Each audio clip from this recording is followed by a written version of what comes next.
Today, we fully tested the operation system of our main engines, the control system, the tail thruster, and we also tested our mooring mast, watching how it weather vanes around it. A lot of people came today, and everyone was really impressed, because today was the first large-scale and full-fledged flight of our airship.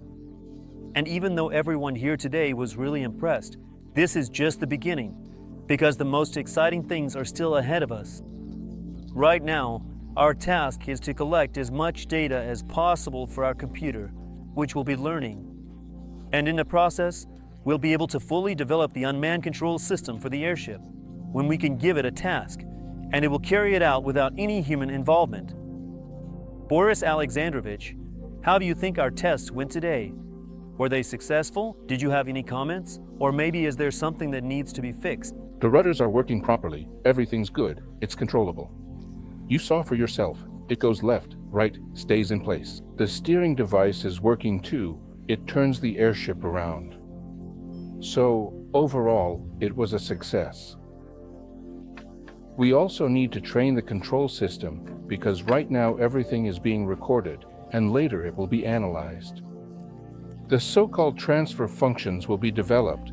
That is, when you precisely move the control stick on the controller, how exactly the device then responds to it. You can calculate this, but it's very difficult and inaccurate, whereas here you can process it directly and get these results, and then program them into the autopilot, resulting in a fully functional, proper autopilot. That sounds amazing. After all, this was the first flight. It was completely unclear what would happen to it, how it would behave.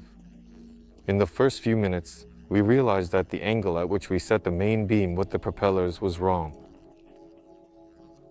It kept pulling itself forward, accelerating like an airplane, and since we didn't want to let it go, and David and I were still holding it by the ropes, we had to run along with it. It was taking off like an airplane, lifted by aerodynamics. Something was a bit off, and honestly, we had no idea what was going on. Luckily, we figured it out quickly, grabbed some wrenches, adjusted the angle, and the airship started to lift off vertically and became a bit calmer. At that moment, we even breathed a little easier, like, okay, the propellers are working, nothing's shutting down, the tail assembly is working, the thrusters are working, and the airship isn't shooting forward like a rocket anymore, but is actually hovering. We noticed there was something we needed to change. For example, the same angle that the beam can turn. Initially, it was designed to rotate 180 degrees. But when we actually printed the gears, I don't know, the resulting gear ratio ended up being precisely 1:2, so it could only turn 90 degrees instead of a full 180 degrees. We really need to get those 180 degrees back, then it will be much more controllable. Overall, the comprehensive plan for the near future is that at least 3 people now need to learn how to fly it. Dmitry, the creator of this control system, first and foremost, as well as Shamil and Artyom. Shamil and Artyom will be learning to fly from the office, from the operator's station we set up for the simulator. There are a lot of nuances.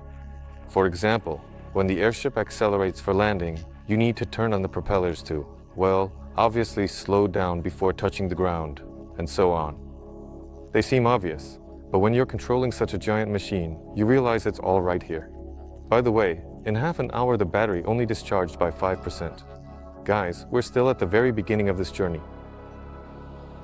Everyone needs to coordinate, get ready, and in the next 10 years accomplish the impossible. To lift one just like this, only 1,000 times bigger. Or maybe even more than 1,000. Basically, a 10-ton, a 60-ton, and a 100-ton version. I hope everything goes as smoothly as it did with the NOVA-01.